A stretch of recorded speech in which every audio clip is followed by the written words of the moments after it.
आज के इस लेक्चर्स में हम लोग डिस्कस करने जा रहे हैं कुछ रोफ्स रिएक्शंस के बारे में। कुछ रोफ्स रिएक्शंस का जो रिएजेंट्स होता है वो होता है dilute H2SO4 plus HgSO4 that is mercuric sulphate.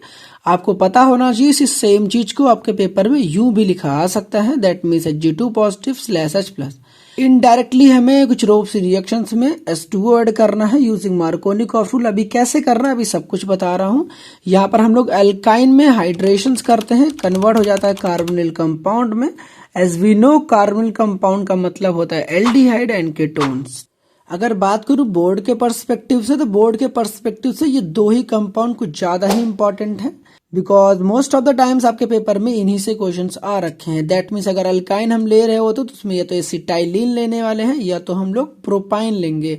अब रिएक्शन किस तरीके से परफॉर्म करते हैं चलो इसको देख लेते हैं। सबसे पहले मेरे पास दे रखा है प्रोपाइन, इसकी हमें रिएक्शंस करानी है डाइल्यूट H2SO4 प्लस HgSO4 के साथ। दैट मीन्स इनडायरेक्टली मुझे यहाँ पर H2O का एडिशंस करनी है। दैट मीन्स को ब्रेक डाउन कर दूंगा मैं H प्लस और OH माइनस में। जैसा कि हम बहुत अच्छे से जानते हैं कि यहाँ पर हमें मार्कोनिकॉफ रूल लगाना और हम जानते हैं कि मार्कोनिकॉफ रूल के हिसाब से कि H वहां पर अटैच होने वाला जहां पर H मोर होंगे। तो यहाँ पर देखो H क्या है, यहाँ पर H मोर है और यहाँ पर H क्या है, लेस है। तो हम जानते हैं कि H कहाँ जाएगा, जहां पर H क्या है भाई साहब, मोर है, तो यहाँ पर H चला जाएगा और OH कहाँ पर जाएगा, यहाँ पर चला जाएगा। तो याद रहे कि जो ट्रिपल वाला है ये पहले डबल में कन्वर्ट होगा। पहले यहाँ देखो कैसे CH3 हो जाने वाला, यहाँ पर C लिखने वाले हो, फिर यहाँ पर हो जाएगा OH और ये जो ट्रिपल बॉन्ड है this will convert into double bond और दिस विल बी CH2। क्या हुआ पता है ना।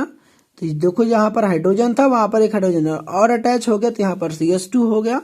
जो ट्रिपल था वो डबल में कन्वर्ट हो गया और यहाँ पर OH कन्वर्ट हो गया, क्योंकि हम जानते हैं according to Markovnikov rule H वहां पर जुड़ता है जहां पर H मोर होते हैं, तो H यहाँ पर जुड़ा। याद रहे आपका सारा फोकस कहाँ होना चाहिए, ट्रिपल बॉन्ड पर होना चाहिए। अब ये जो कंपाउंड हमारे सामने दिख रहा है इसे हम लोग बोलते हैं इनॉल फॉर्म। देखो यहाँ पे डबल बॉन्ड है, डबल बॉन्ड को हम लोग इन बोलते हैं, दैट मीन्स यहाँ पर इन हो गया। और OH को हम लोग ऑल बोलते हैं, दैट मीन्स यहाँ पर दैट इज वाई हम लोग इसे क्या कहते हैं, इनॉल फॉर्म। तो ये इनॉल फॉर्म बन गया। इनॉल फॉर्म जो होता है ये बड़ा अनस्टेबल होता है, तो ये जो फर्दर होगा ये कन्वर्ट किस में होगा, कुछ स्टेबल पार्ट में कन्वर्ट होगा।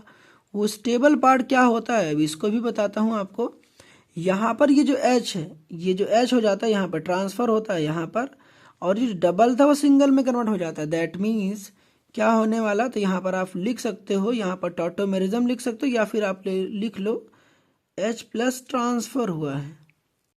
ये वाला H यहाँ पर ट्रांसफर होगा तो ये जो CH2 है CH3 में कन्वर्ट हो जाएगा, ये जो सिंगल था वो डबल हो जाएगा। यहाँ पर हम लोगों ने क्या ऑब्टेन कर लिया, यहाँ पर ऑब्टेन कर लिया एसीटोन या फिर इसे हम कह सकते हैं प्रोपेनोन। अब क्वेश्चन नंबर सेकंड यहाँ पर देखते हैं। क्वेश्चन नंबर सेकंड में हमें कन्वर्ट करना है एसिटाइलिन को, किस में कन्वर्ट करना है ये तो हम जानते नहीं है, अभी यहाँ पर देखते हैं। अल्टीमेटली हमें क्या करना है, वाटर के एडिशंस करना है। तो यहाँ पर वाटर को तोड़ देंगे H प्लस और OH माइनस में। अब जैसा कि हम देख सकते हैं हमारे इस ट्रिपल बॉन्ड के लेफ्ट और राइट दोनों तरफ नंबर ऑफ हाइड्रोजन्स इक्वल हैं। दैट मीन्स हमने यहाँ पर क्या समझा कि अगर नंबर ऑफ हाइड्रोजन्स इक्वल हैं दैट मीन्स यहाँ पर मार्कोनिकॉफ रूल को सोचना और ना सोचना बराबर ही है। दैट मीन्स हम H कहीं भी जोड़ सकते, चाहे यहाँ पर चाहे यहाँ पर। फिलहाल मैं जोड़ रहा हूँ इस H को यहाँ पर, चलो मैं जोड़ देता हूँ इस H को यहीं पर जोड़ देता हूँ। अगर मैं यहाँ पर ऐड करूंगा तो मुझे क्या मिल जाएगा, तो यहाँ पर हो जाएगा CH और यहाँ पर हो जाएगा OH और यहाँ पर हो जाएगा डबल बॉन्ड और CH2। और जैसा कि हम जानते हैं कि ये हमारा एक इंटरमीडिएट वाला पार्ट है, that means this is unstable. Paper में आपको ये वाला पार्ट आपको पेपर में देखो दिखाना नहीं है, या फिर आप इसको दिखा दोगे तो ऐसा कोई प्रॉब्लम वाली बात नहीं है। तो ये अनस्टेबल है। यहाँ से जो ये वाला H है यहाँ पर ट्रांसफर हो जाएगा, दैट मीन्स CH2 हो जाएगा CH3 में, और ये जो सिंगल है ये हो जाएगा डबल। तो लिख लो H प्लस ट्रांसफर हुआ है।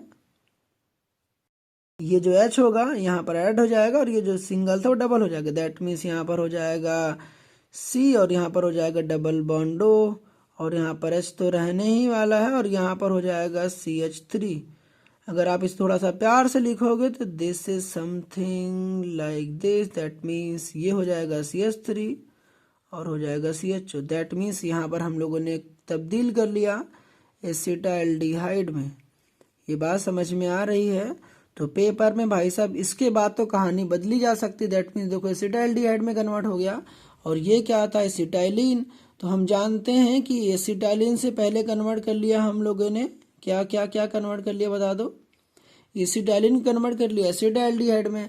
अगर आपने एक बार एसिटाइलडिहाइड बना लिया भाई साहब, अब तो यहाँ से एल्डोल वगैरह के कन्वर्जन्स वगैरह पूछ सकते हैं। तो दैट मीन्स यहाँ पर एक काफ़ी अच्छा काम हम लोगों ने फिलहाल तो कर लिया है। आई होप सो कि ये वाली पार्ट तो आपको डेफिनेटली समझ में आई होगी। अभी तक जो कुछ भी हम लोगों ने पढ़ा है, तो चलो उस पर बेस्ड हम लोग कुछ क्वेश्चंस कर लेते हैं, सो दैट हम अपने कॉन्सेप्ट को और भी सुपर स्ट्रॉन्ग कर सके। अब जैसा कि इस क्वेश्चन में आप क्लियरली देख पा रहे हो कि हमारे सामने दे रखा है एसिटाइलिन, इसकी रिएक्शंस कराई जा रही है डाइल्यूट H2SO4 प्लस HgSO4 के साथ। तो कंपाउंड ए बन रहा है, जो भी कंपाउंड ए बन रहा है उसकी करा रहे हैं हम लोग catalytic reductions in the presence of H2 with nickel. तो यहाँ पर कंपाउंड बी बनना, जो भी कंपाउंड बी बन रहा है उसको हम लोग क्या करा रहे हैं कॉन्क H2SO4 के साथ रिएक्शंस। ये भाई साहब बड़ा सुपर डुपर है, क्योंकि यहाँ पर टेम्परेचर एक मेजर रोल प्ले करता है आपके प्रोडक्ट्स को चेंज करने में। ये कैसे करता है तो चलो इसको देखते हैं। जैसा कि अभी मैंने आपको बताया कि ये जो दे रखा है CH ट्रिपल बॉन्ड CH, भाई साहब पेन भी धोखा दे रहा है, तो चलो कोई बात नहीं। तो ये दे रखा है CH ट्रिपल बॉन्ड CH। जब भी हम लोग क्या करते हैं इसके साथ ट्रीटमेंट कराते हैं, दैट मीन्स यहाँ पर मैं लिख सकता हूँ, क्या लिख सकता हूँ, डाइल्यूट H2SO4, फिर से यहाँ पर मैं लिख देता हूँ चलो Hg2 पॉजिटिव। समझ जाओगे ना इतना। अब यहाँ पर मैंने अभी आपको बताया कि यहाँ पर ए क्या बनेगा बताओ। ए मैंने अभी आपको बताया कि यहाँ पर बनेगा एसिटाइलडिहाइड, दैट मीन्स CH3 और CH2। ये भाई दोनों रिएक्शंस आपको एकदम रटे होने चाहिए, रटे होंगे तभी देखो कर पाओगे। मैंने आपको बार बार कहा कि दोनों ही रिएक्शंस बिल्कुल याद होने चाहिए कि जब भी आप एसिटाइलिन यूज करोगे तो आपके सामने एसिटाइलडिहाइड बनने वाला है। तो यहाँ पर एसिटाइलडिहाइड बनिए, कैसे बना अभी मैंने आपको समझाया। अभी जो बना एसिटाइलडिहाइड इसकी करा रहे हैं हम लोग कैटालिटिक रिडक्शन। तब यहाँ पर बच्चा गलती कर सकता है, तो यहाँ पर सबसे पहले स्ट्रक्चर ओपन करते हैं, C डबल बॉन्डो और यहाँ पर H लिखता हूँ।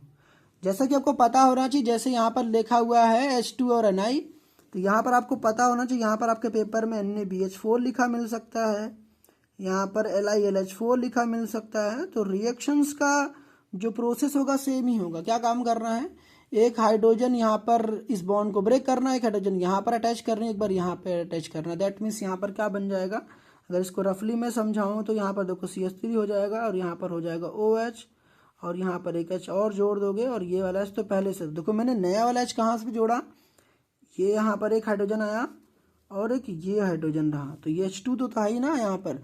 तो यहाँ पर बन जाता है 1 डिग्री एल्कोहल, दैट मीन्स जो B बनेगा that is basically CH3 CH2 OH। ये बात समझ में आ, ये काम रफ का है तो इसको मत दिखाने लग जाना। सिंपली ये जो है एल्डिहाइड था, यहाँ पर हम लोगों ने इसकी रिएक्शंस कराई है H2Ni के साथ, तो बन गया एल्कोहल।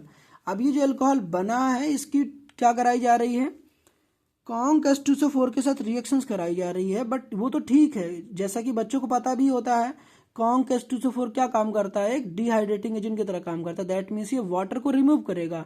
बट यहाँ तो वाटर तो रिमूव होता है, दैट्स ग्रेट, बट प्रॉब्लम ये चीज़ है कि भाई साहब यहाँ टेम्परेचर एक मेजर रोल प्ले करता है। अगर हमारे पास देखो टेम्परेचर अगर 170 डिग्री सेल्सियस दिया होता तो एल्कीन बन जाता, बट यहाँ पर दिया हो 140 डिग्री सेल्सियस। आप अगर ये नहीं पता तो ये वाली वीडियो अभी जस्ट 3 से 4 मिनट की वीडियोस है, आप देख सकते हो, उसका लिंक आपको दे दूंगा, वो देख लेना। बट आप कन्फ्यूजन भाई साहब मत पाना, यहाँ पर पता होना चाहिए कि टेम्परेचर डिपेंडेंट वाली रिएक्शन है, बड़ी इंपॉर्टेंट है। तो यहाँ पर 140 डिग्री सेल्सियस जब होता है तो बनता ईथर। अब ये कैसे हुआ, जो भी आप एल्कोहल लेते हो उसके 2 मोल लेने पड़ते हैं। कैसे एक बार थोड़ा भी बता दे रहा हूँ, ये CH3 हो जाएगा, CH2 हो जाएगा, यहाँ पर OH, और फिर यहाँ पर इसको उल्टा करके लिखो HO, और यहाँ पर हो जाएगा CH2 और CH3। सिंपली कुछ नहीं करना, यहाँ से पानी बनाकर निकाल देना, उन दोनों को चिपका देना है। तो जब चिपकाओगे तो क्या मिलेगा, यहाँ पर CH3 CH2 और यहाँ पर हो जाएगा O, और यहाँ हो जाएगा CH2 और यहाँ पर हो जाएगा CH3।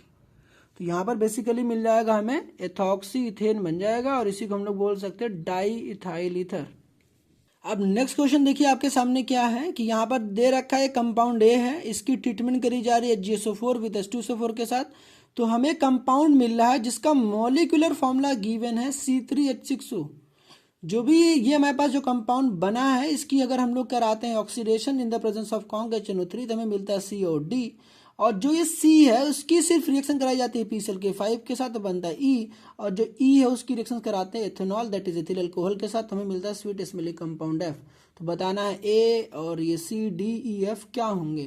तो फिलहाल देखो ये सारे जो क्वेश्चन मैंने यहाँ पर लिख रखे हैं, ये क्वेश्चन देखो मैं बार बार कर रहा हूँ, ये आप बोर्ड का एग्जामिनेशन देने जा रहे हो तो आपको कुछ क्वेश्चंस ऐसे होते हैं कि जो कि आपको एकदम प्रैक्टिस ही होनी चाहिए, रटे होंगे तभी भाई साहब कर पाओगे। देखो यहाँ पर देखो बच्चे को समझ में नहीं आता भाई ये कौन सा कंपाउंड, बट मेरे को एक चीज समझ में आया कि यहाँ पर दे रखा है HgSO4 H2SO4, और बार बार मैं कह रहा हूँ कि आपके पेपर में दो ही कंपाउंड सिर्फ पेपर में पूछे जाएंगे, गारंटीड है भाई, दो ही, या तो ये वाला या तो ये वाला।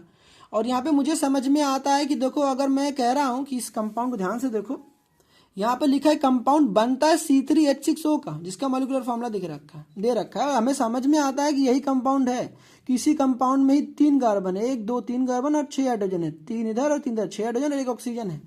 दैट मीन्स बनेगा तो एसीटोन। तो बताओ मैं क्या लूंगा एसीटोन बनेगा, ऑब्वियसली ना भाई मैं प्रोपाइन ही लेने वाला हूँ। कंपाउंड ए होगा वो CH3 और C ट्रिपल बॉन्ड CH होगा।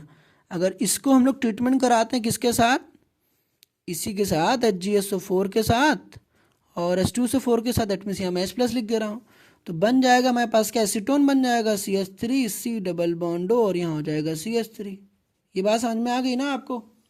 अब इसके बाद भी दर्द भाई साहब खत्म नहीं होता है, क्योंकि यहाँ पर अब हमारे सामने दे रखा है कॉन्क HNO3 और यू मस्ट नो कि भाई साहब कॉन्क HNO3 एक ऑक्सीडाइजिंग एजेंट है। दैट मीन्स ये जो कीटोन होगा इसका ऑक्सीडेशन हो जाएगा, और शायद अगर आप जानते होंगे कीटोन का under a normal conditions oxidation नहीं होता है। तो यहाँ पर भाई साहब अगर कॉन्क HNO3 लेते हो या फिर हॉट कंसंट्रेटेड KMNO4 लेते हो तो इसका ऑक्सीडेशन हो जाता है यूजिंग पोपोव्स रूल। अब भाई साहब यहाँ भी समस्या आ गई कि बच्चों को पोपोव्स रूल ही नहीं पता होते हैं, बट एनीवे यहाँ पर समझो जो भी ये C डबल बॉन्डो है इसको यहाँ से ब्रेक डाउन करो, और यहाँ पे करना क्या होता है, C डबल बॉन्डो के ना इधर वाली तरफ आप रख दो OH। यहाँ पे सिंपली शॉर्ट ट्रिक क्या कहती है, C डबल बॉन्डो है, यहाँ पर OH को अटैच कर दो, तो यहाँ बन जाएगा CH3 और प्लस बन जाएगा C डबल OH। ठीक है, अब देखो साथ में जो ये वाला कार्बन है, ये वाला कार्बन पता होना चाहिए जो CH3 है, एक कार्बन की कार्बोक्सिलिक एसिड क्या होती है C डबल OH, तो इसके साथ ही साथ बन जाएगा HC डबल OH। तो ये बात तो शायद समझ में नहीं आई होगी, तो सुन लो, जब भी आपके पास कीटोन दिया होगा तो कीटोन में ना जो C डबल बॉन्डो वाला पार्ट है इसको बीच से ब्रेक करना, और इधर ज्यादा नंबर ऑफ कार्बन होंगे उधर की तरफ क्या करते ना OH दे देना, और उसके जो वाला पार्ट बच जाएगा उसको कार्बोक्सिलिक एसिड बना देना। एक कार्बन की कार्बोक्सिलिक एसिड बताओ क्या होता है, तो फॉर्मिक एसिड होती है, तो दैट मीन्स मैंने ये बना दिया।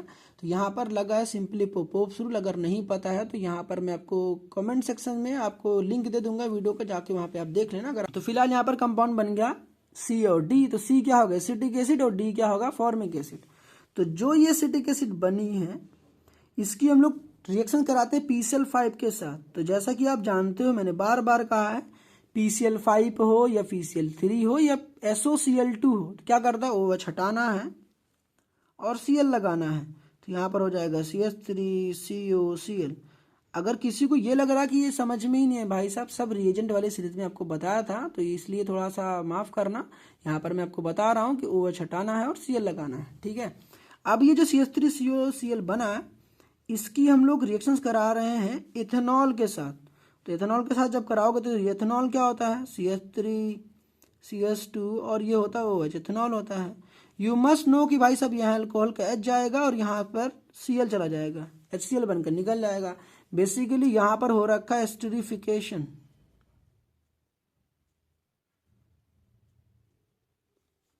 ठीक है, ये बात समझ में आ गई। अब करना क्या, यहाँ पर सिंपली इसको लिखो, पहले CH3 लिखो और CO लिखो और इसको यहाँ से उल्टा करके लिखो, ऐसे यहाँ से उल्टा करके लिख दो। दैट मीन्स यहाँ पर लिखने वाले O, फिर हो जाएगा CH2 और ये हो जाएगा CH3। और आपको पता होना चाहिए कि जो ये बना है ये बेसिकली कुछ और नहीं है, ये है एस्टर।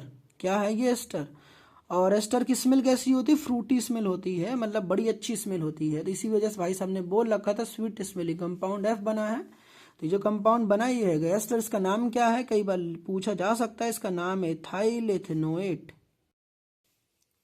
आई होप सो कि समझ में आ गया होगा। अगर फिर भी कहीं पर भी लगता है कि आपको समझ में नहीं आया कि क्या चीज है, कैसे दे रखा था, तो अपनी प्रॉब्लम शेयर कर देना। जो भी इससे रिलेटेड कुछ बेसिक चीजें होंगी जरूरत पड़ती हैं बीच बीच में, वो सारी चीजें का लिंक वगैरह मैं सब कुछ दे दूंगा। किस वीडियो में सारी बातें मैं डिस्कस करी है। मिलते हैं किसी नेक्स्ट वीडियो में। Till then keep learning and keep improving.